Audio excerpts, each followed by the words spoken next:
Hey there, it's Kathy with Be Creative with Kathy, and today's video is all about my May team swap. It was with the in colors, and I did a little bit of heat, emboss resist, and a little bit of masking. Whoop, not that one, this one, masking. So let me show you how I made this card. We're gonna start, first of all, by making our mask.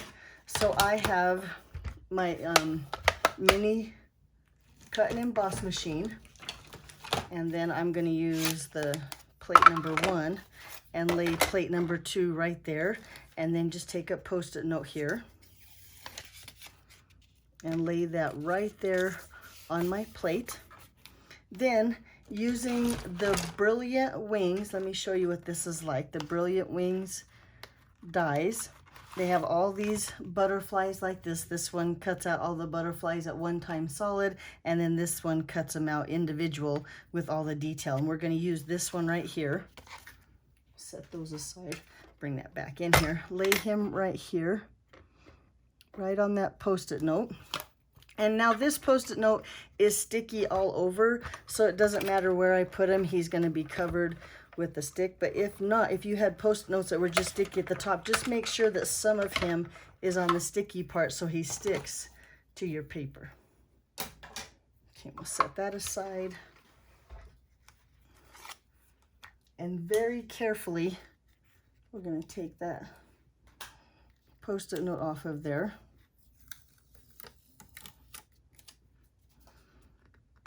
And hang on to that little butterfly. It's nice the post-it note, the other little pieces stick to your plate, so then you just have the perfect mask right there for the inside of our card.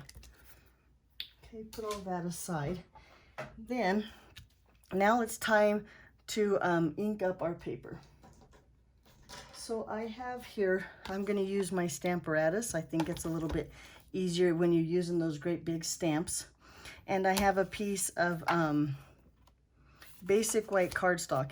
Now this is 5 1/8 by 3 7/8, and I'm going to just layer it on a piece of basic white cardstock that is 5 1/4 by 4, and so this one is just 1/8 of an inch smaller than what our second, I guess, matte or second layer would be. So I'm going to take our stamp here. And now, since this is a red rubber stamp, all I have here is my base plate, and then pick it up with the clear plate here.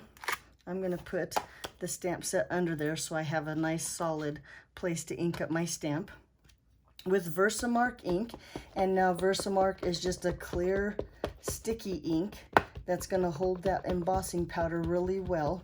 But before I lay that down, I want to take a dryer sheet here. This is a dryer sheet, and it's brand new. Just rub it over my paper. It's not a used dryer sheet is what I was trying to say. And get all the static off of my paper. There. There we go. Let me ink this up one more time just to make sure I have a really good coating of Versamark on there. Sometimes it's hard to tell because it's that clear ink. Okay, and then press that onto our paper. I'm going to make sure I get all those edges. And then if you tilt it, I can kind of see that I did a good job. I have ink all over my paper. You probably can't see that clear emboss or that clear ink on the white paper, but I guess you have to trust me. So then with just some white embossing powder, and I like to keep my embossing powder in a tub like this, and then just scoop it with my paper and get those butterflies all covered, all that Versamark covered in white embossed powder. And there's a good flick on the back, and then one hard flick here into the trash. And now we have our embossing powder where we want it. So then with our heat tool, I'm going to let that heat up just a second. We're going to melt all of that embossing powder onto the paper. Now I'm going to start on the back just to get it going, and I think it warps your paper just a little less. I could be wrong. And then hopefully maybe you can see now as that white There we go. Embossing powder melts back into a shiny plastic form. Because I think the embossing powder is just shavings of plastic. And as we melt that, it sticks onto our paper. And that white on white, this would be just a pretty background just like that with the white butterflies on the white paper embossed like that. Let's turn this around and get these last few butterflies here.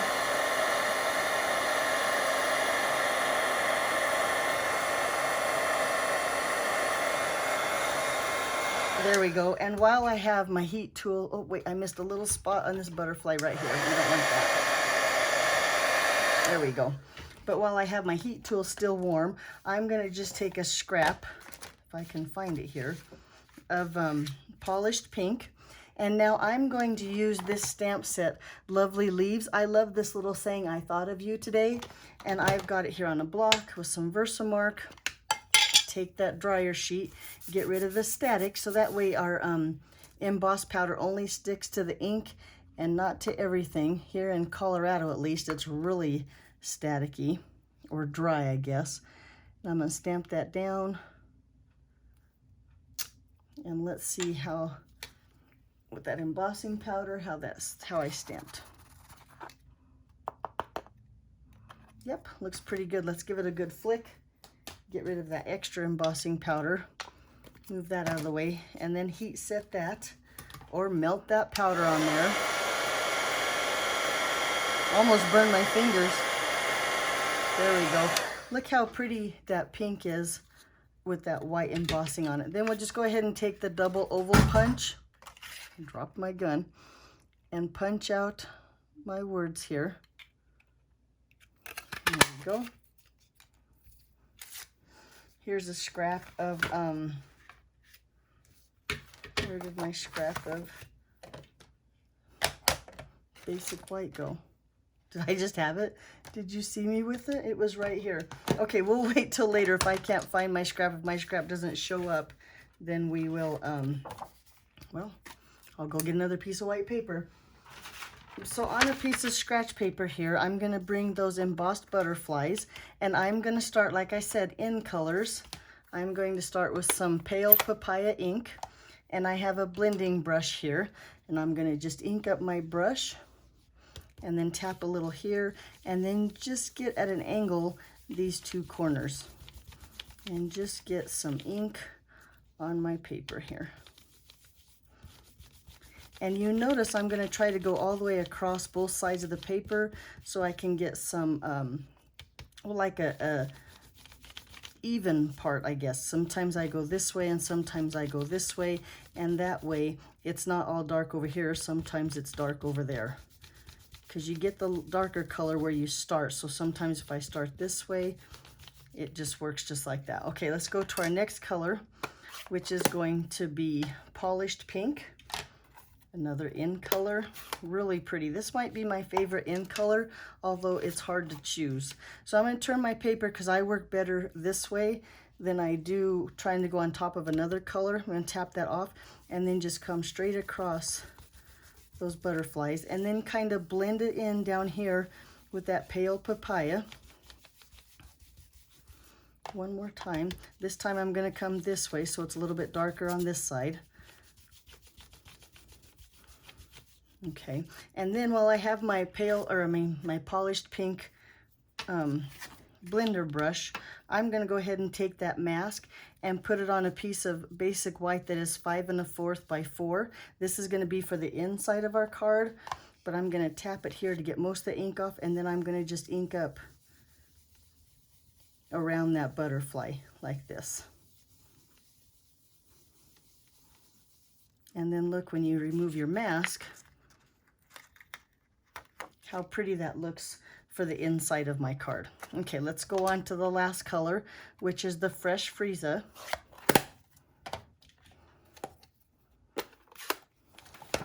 Bring in that piece again, and a blending brush here for the purple, or the Fresh Frieza, and then just bring that last color in there, and no more white on our cardstock. And again, I'm going to run it down into that pink, polished pink, so that it blends it in nicely.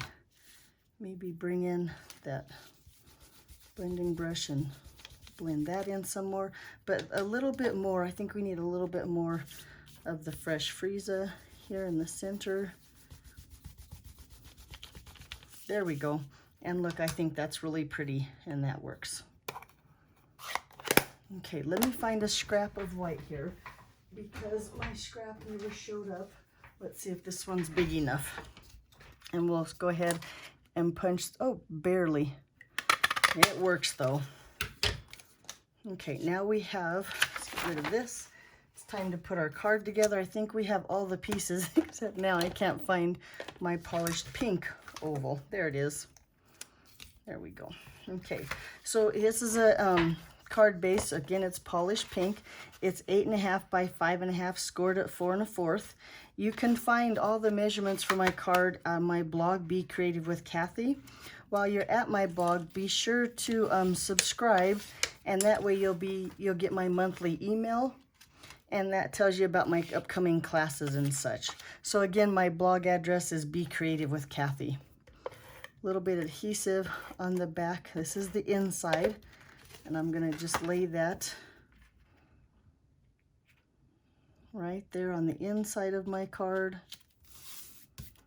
and then bring back in this piece. Ooh, look, we need to take just a soft rag. A tissue would work, a paper towel, but I'm gonna just wipe the ink off of that white embossing powder and really get those butterflies to pop.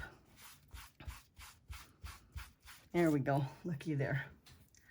Okay, and then since this was embossed, I'm going to put tape all along the edges, just because I think the heat embossing kind of warps your paper, and I want it to lay nice and flat.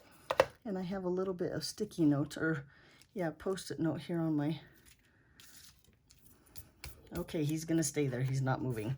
And this piece here again is 5 1/4 by 4, the whisper or the basic white on the back.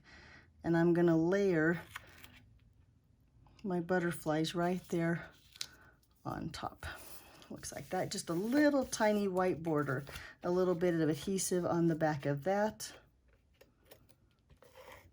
There we go. And put that to the front.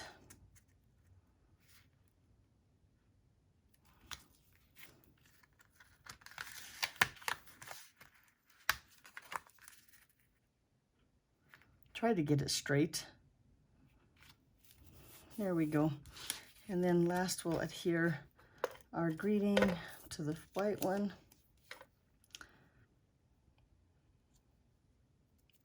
And then some dimensionals on the back of that.